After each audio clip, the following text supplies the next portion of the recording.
हम में से कोई भी वेदों पुराणों की शक्तियों और उनमें मौजूद महत्वपूर्ण जानकारियों से अभी तक अच्छी तरह से वाकिफ नहीं हो पाया है।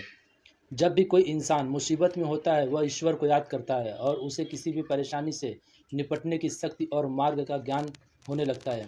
हमारा देश तो हमेशा से आध्यात्मिकता से जुड़ा रहा है। हमारे देश में विश्व भर से लोग अध्यात्म की शिक्षा लेने आते रहे हैं। उन्हीं में से एक है परमाणु बम के जनक जूलियस रॉबर्ट ओपेनहाइमर, जिन्होंने परमाणु बम का परीक्षण करने से पहले भारत में 1 साल बिताया था। भारत आने का उनका मकसद भगवद गीता से आध्यात्मिक शिक्षा को ग्रहण करना था, जिसके लिए उन्होंने संस्कृत भी सीखी थी। सन 1933 में जब ओपेनहाइमर बर्कले में थे, तब उनकी मुलाकात संस्कृत के एक प्रोफेसर आर्थर डब्ल्यू राइडर से हुई। रॉबर्ट आर्थर से इतने प्रभावित हुए कि वे उनके छात्र बन गए। इसी दौरान रॉबर्ट ने आर्थर से बार बार भगवद गीता का जिक्र सुना था। एक बात और अब मैं आपको यहाँ पर बता देना चाहता हूँ कि ओपेनहाइमर परमाणु बम क्यों बनाना चाहते थे। क्योंकि अमेरिका को डर था कि ऐसे किसी प्रोजेक्ट पर रशिया काम कर रहा है और अमेरिका को जापान से भी खतरा महसूस हो रहा था। इसीलिए वह चाहता था कि उसके और मित्र देशों की सुरक्षा के लिए कोई ऐसा हथियार होना चाहिए उसके पास जिससे सारी दुनिया डरे। इसीलिए अमेरिका ने ओपेनहाइमर को ऐसे किसी प्रोजेक्ट पर काम करने के लिए लगाया था दुनिया में यूनिक हो और उसकी कार्ड किसी के पास ना हो। रॉबर्ट ओपेनहाइमर मैनहट्टन प्रोजेक्ट की टीम के प्रमुख थे। यह टीम एक ऐसी वस्तु बनाने जा रही थी जो पल भर में दुनिया को तबाह कर सकती थी। इस बात से रॉबर्ट अच्छे से परिचित भी थे और दुखी भी। उन्हें इस विनाशकारी वस्तु को परीक्षण के लिए देने से पहले हिम्मत और आंतरिक मजबूती की जरूरत थी, जिसके लिए उन्होंने भगवद गीता का सहारा लिया था। ओपेनहाइमर ने संस्कृत सीखने के बाद श्रीमद् भगवद गीता को भी संस्कृत में पढ़ा। अर्जुन और श्री कृष्ण के उस संवाद से वे बड़े प्रभावित थे, जिसमें अर्जुन श्री कृष्ण से बार बार सवाल पूछते हैं कि उन्हें क्यों कौरवों के साथ युद्ध करना चाहिए, जबकि वे उनके भाई ही थे। इसके जवाब में श्री कृष्ण उनके तर्क देते हैं कि अर्जुन, तुम एक सिपाही हो और तुम्हें अपना कर्तव्य अच्छे से करना होगा। तुम्हारा भाग्य तय करना मेरा कार्य है, तुम्हारा नहीं। तुम्हारा फर्ज है कर्म करना और अंत में तुम्हें मुझ पर भरोसा रखना चाहिए।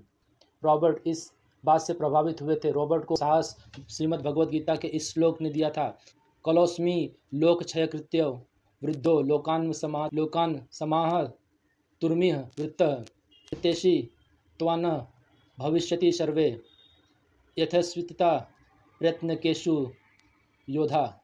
जूलियस रॉबर्ट ओपेनहाइमर एक भौतिकविद थे जिन्हें एटॉमिक बम का जनक भी कहा जाता है। ओपेनहाइमर ने मेक्सिको के ट्रिनिटी टेस्ट केंद्र पर 16 जुलाई 1945 को जब सबसे पहले एटॉमिक बम का विस्फोट देखा तो उन्होंने कहा, मुझे हिंदू धर्मशास्त्र भगवद गीता की वह पंक्ति याद आ रही है जब विष्णु अपना विराट स्वरूप दिखाते हुए अर्जुन को समझा रहे हैं कि मैं लोगों का नाश करने वाला महाकाल हूँ और मैं इस समय अधर्म का नाश करने के लिए प्रवृत्त हुआ हूँ।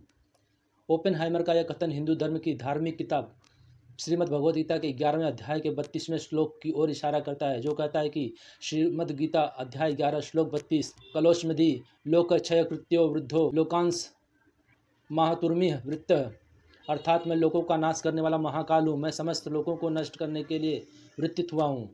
एक और बात जानने योग्य है कि ओपेनहाइमर को गीता पर इतना विश्वास था कि अपने दोस्तों को भी गीता पढ़ने की सलाह देते थे और स्वयं गीता की एक प्रति अपने पास रखते थे। फ्रैंकलिन रूजवेल्ट के दाह संस्कार के दौरान भी उन्होंने गीता के 17वें अध्याय के 3रे श्लोक को पढ़ा था, जिसमें यह लिखा है कि सभी मनुष्यों की श्रद्धा अंतःकरण के अनुरूप होती है। मनुष्य श्रद्धामय है, जबकि इसलिए जो जैसी श्रद्धा वाला है वही उसका स्वरूप है, अर्थात वही उसकी निष्ठा स्थिति है। आप समझ सकते हैं कि श्रीमद् भगवद गीता ने कितने लोगों को ज्ञान दिया। अगर आप इस तरह से देखेंगे कि परमाणु बम से क्षति होती है, तो आप ये भी देख सकते हैं कि दुनिया शायद इसीलिए अभी तक स्थिर है क्योंकि बहुत सारे देशों के पास परमाणु बम है। और इस बात का भी डर है कि अगर मैंने इसका उपयोग किया तो दूसरा देश भी कर सकता है। इस तरह मेरे विनाश के साथ साथ संपूर्ण सृष्टि और सभी का विनाश हो जाएगा। तो शांति के लिए कभी कभी संहारक अस्त्र भी उपयोगी होते हैं। यह बात ओपेनहाइमर शायद समझ चुके थे और उनको इस बात का ज्ञान देने का श्रेय श्रीमद् भगवद गीता को जाता है। तो आपको वीडियो कैसी लगी कमेंट करके ज़रूर बताएं। अगर अच्छी लगी दूसरों से भी शेयर करें। मिलते हैं अगली किसी भी ऐसी वीडियो में, तब तक के लिए नमस्कार, वंदे मातरम। बोलो श्री कृष्ण भगवान की जय।